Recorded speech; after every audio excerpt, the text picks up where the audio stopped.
one of my brother's friends' weddings, and I was at the house alone, and I started coughing, and all of a sudden, all this blood started coming up. And I was coughing in the sink, and it was like an obscene amount of blood. So like I plugged the sink because I was like, I need to keep track of how much I'm bleeding here. I filled the sink up with blood. So actually shut down Be Strong, because during that time frame, there was a moratorium on rents for personal, but not for businesses. So my rent there, I had to make like 13K a month just to cover like bills, and that was Right. before I even turned any kind of profit. That was not even including freaking like payroll. That was just Right. rent, utilities, like all the crap that you have to pay every single month. And I was just watching my bank account just like disappear every single month. And finally, when I was like, dude, I only have like 2 months left, and I will literally have to like file bankruptcy or whatever. So I got on Facebook Marketplace. I sold all of my equipment at a massive loss, which sucked because if I would have waited like another month, I could have probably Yeah. tripled my money because everybody was hurting for equipment. They would have bought it off me, no problem. But I just wanted to get out of there, and I was like, this is. And at the time, I actually right before that, I just got divorced too. Like, so I just got divorced. Then I got the COVID thing happened, and then so I literally just packed up everything that I owned in my Toyota Tacoma, and I had the smallest U-Haul trailer that you could get. And I remember literally the night before, I didn't have enough money to rent the U-Haul. And Mm. do you remember the stimulus check that we were promised? Yep. It came through the morning and showed up at the U-Haul place. Look at God. Because my dad was like, I'll help you. I'll help Ooh. you get U-Haul. I'm like, I didn't want, my pride was like, I don't want to take any money. You've done so much already. And it showed up literally that morning. Spent almost my last, because it was expensive as hell to get a U-Haul back then. It was like, for that little Hmm. thing, I think it was like all of that $1,200. Like Probably between so. that and gas, like I showed up with almost nothing. And literally moved back in with my parents in Big Sky. And that was when I was like, okay, I have to find another way. So for that season, I worked construction. I swung hammers and poured concrete and all that fun stuff. And then this was like what I would call the valley when I went through the valley Hmm. of my life.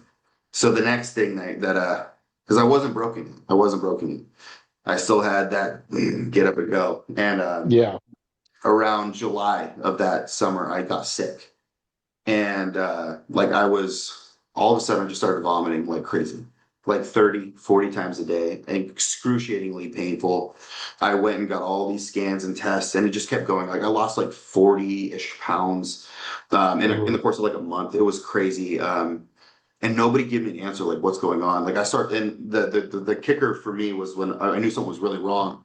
And I remember my dad was at one of my brother's friends' weddings, and I was at the house alone, and I started coughing, and all of a sudden, all this blood started coming up, and I was coughing in the sink, and it was like an obscene amount of blood. So like I plugged the sink because I was like, I need to keep track of how much I'm bleeding here. I filled the sink up with blood.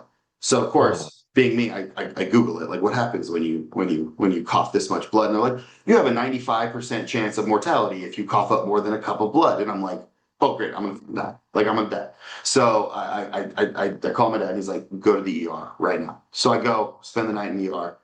They scan my lungs. They apparently have like several vessels or whatnot burst inside my lungs, but still no answer. They're like, we've tested you for tuberculosis. We've tested you for all of these things. Still, we can't find any answers. We don't know what's going on. Why you're throwing up all the time.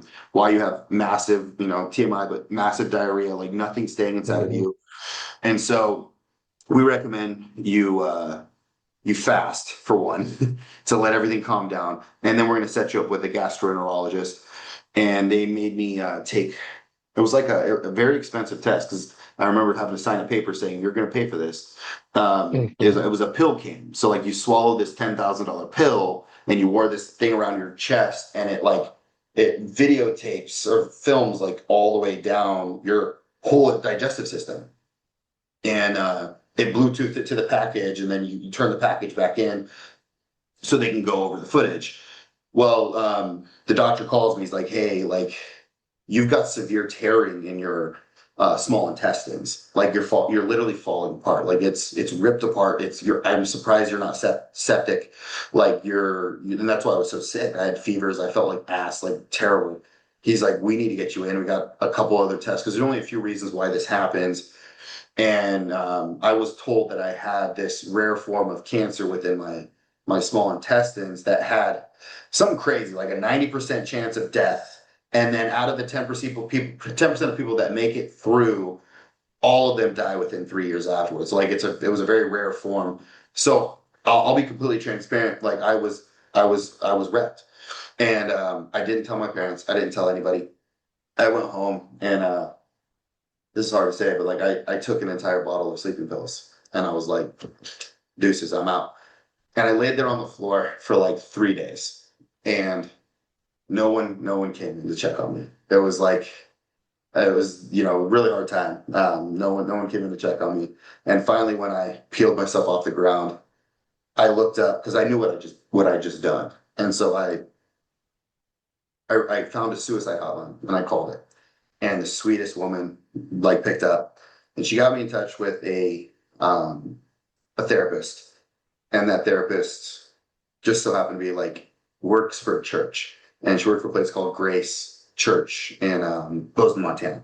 And I had driven by it 100 times because it was right next to the college I went to, and I never went inside. And so I started seeing it was still COVID, like 3 days a week. I was going to therapy, and the whole time I was not telling anybody where I was going. I would say doctor's appointments. I would say because I didn't know how I felt about therapy yet. All I Right. know is that I needed somebody that knew what the fuck was going on and somebody to help me. And so that started the process of like healing from, well, basically how it, like I had lost so much and I hadn't really dealt with any of that trauma, like from, Right. you know, divorce to the business to my identity, which is actually the thing that was challenged the absolute most. So like that was I was in therapy 3 times a week for like 6 months, and then I went down to 1 time a week, and then eventually it was like once every month. And I learned so much during that time and I healed so much. And when I came out of that, that was like, hey, I'm gonna start like helping people again because when I'm helping people, I feel like I have purpose. So that's when I started the online thing, but I had no freaking clue how to do it. Like I had no Right. idea. Like so, I just started like you know messaging people like that I used to work with, and some of them bid on it, and some of them wanted some help still. And I'm like, help you with your diet, help you with your training, and I didn't know what I was doing, so I'm like, we'll do in person workouts. Like we'll be on Zoom or at the time I think yeah, it was Zoom. It was Zoom. It just came out. It was like Zoom or Skype. We could do video call, FaceTime. Like we'll do the workouts, and I was trying to do what I could do because all I knew was personal training, like in person training, and so then like that started to get a little bit of traction, but meanwhile, I had to like get a job because I didn't have enough money to like pay for rent. So I made my mind up that I needed to get out of my comfort zone in from Montana.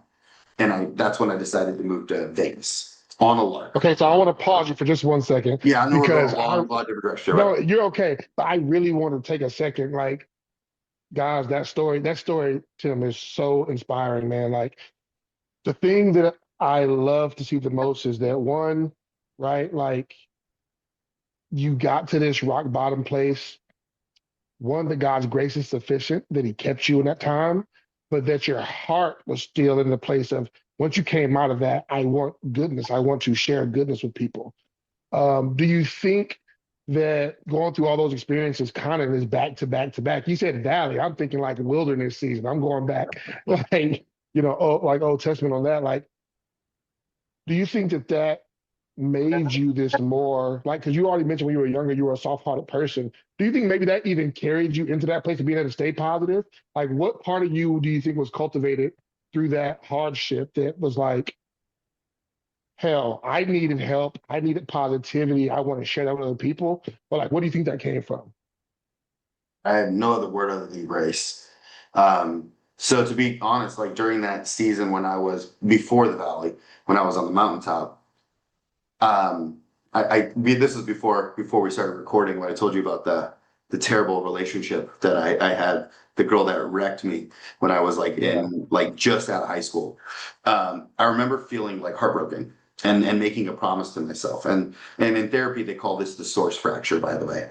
I made a Mm, promise to myself that nobody would ever make me feel that way ever again. So whenever I would feel those emotions come up, like any kind of sensitive, soft emotions, I would visualize a hand pushing those down, ironically to my freaking stomach intestine area, right? Like And I vividly remember like feeling that, nope, push it down.